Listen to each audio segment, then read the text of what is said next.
Problématique est emprunté au bas latin problematicus, lui-même emprunté au dérivé grec problématikos. L'adjectif signifie qui pose un problème, qui est difficile à résoudre. Le nom commun, lui, désigne l'ensemble des questions posées par un sujet précis.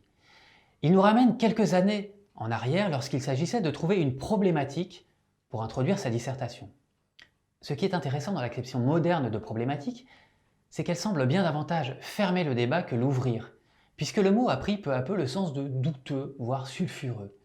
Il est de plus en plus souvent utilisé pour justifier le refus de débattre, la volonté d'éviter un sujet, voire une personnalité. On trouve une foule d'exemples de ce type d'usage sur Twitter. Des personnes se sont désabonnées de mon compte. J'ai peur d'avoir dit quelque chose de problématique, s'inquiète par exemple un internaute. Dans cette phrase, on constate que le problème serait d'avoir posé un problème. Problème qu'il ne faut surtout pas essayer de résoudre, mais de taire.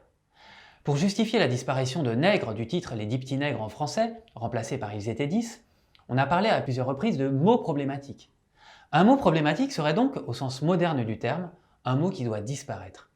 L'auteur Anne Martinetti, qui a traduit plusieurs ouvrages d'Agatha Christie, déclarait aux Parisiens que le petit-fils d'Agatha Christie, James Pritchard, en changeant le titre, sortait ainsi l'œuvre d'un contexte problématique pour le pousser vers l'avenir.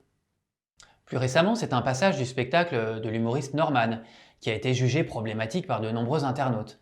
La polémique a pris tant d'ampleur que le concerné a présenté ses excuses dans une vidéo, jugeant même qu'il n'aurait pas dû faire cette blague.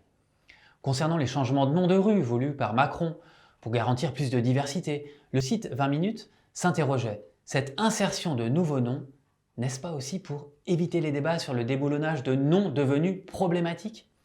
Le terme problématique est partout. Il ne s'applique pas seulement à des sujets ou à un discours, mais parfois même à une atmosphère. Dans un article des Inrocks intitulé « Pourquoi l'humour de la série culte H passe mal aujourd'hui ?», article qui critique notamment la misogynie de la série, on lit ceci. L'effet boys club des hommes entre eux, partageant leurs vannes, nourrit une atmosphère problématique. Enfin, et c'est sans doute l'aspect le plus intéressant, le mot problématique peut s'appliquer à une personne. Sur Twitter, beaucoup d'internautes passent un temps infini à dénoncer les personnes jugées problématiques.